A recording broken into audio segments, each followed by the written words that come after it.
This video is going to demonstrate how to make sub bass for hip hop or dance music. So to start off, I have a kick. Let's grab an operator. And I also want to add a gate. I'm going to turn it off for now. And a spectrum. For dance music, we want something in the low end between 40 and 50 hertz. For hip hop, you might stretch a little lower down. Anything above 50 hertz, and you'll be able to tell what note it is, which is not necessarily good for your song if it's clashing keys.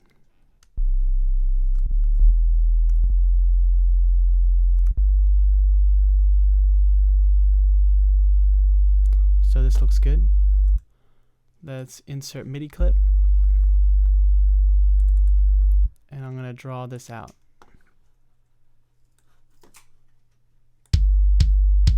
So right now it's just a sine wave and operator, just a default operator. Let's turn the gate on.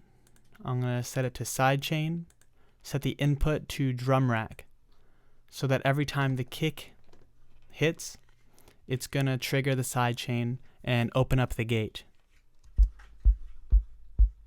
If the threshold's up, no sound comes out. So let's lower it.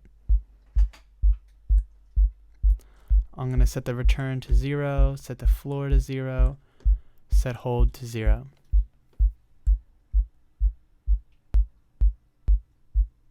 Maybe set attack around 14 milliseconds. Now release is the most important knob here. A short release will only open the gate for a short period of time. A long release will keep the gate open long after the kick has stopped, which is used more in hip hop than dance music. For dance music, you're going to want a kind of short release. But it all depends on the kick you have and the bass that you have for your song. If you have a really long sustaining bass, you're going to want a short release, maybe a short gate and a short kick with not a lot of bass. If your bass lines are short, you can afford to have a longer kick. The idea behind this is that you don't want conflicting bass frequencies. You don't want your kick's bass to interfere with your bass instrument's bass. Another way to fix this is to sidechain compress the bass to the kick, so that every time the kick occurs, it might duck the bass for a very short period of time. That way they don't interfere and your low end doesn't sound as muddy. So for hip hop, let's take out one kick.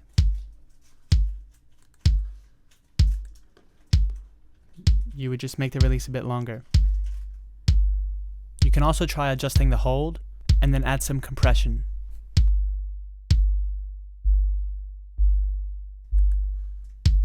Play around with the attack and release settings until you get what you're looking for. If you have any questions about this or ideas for tutorials I can do, just leave a comment below.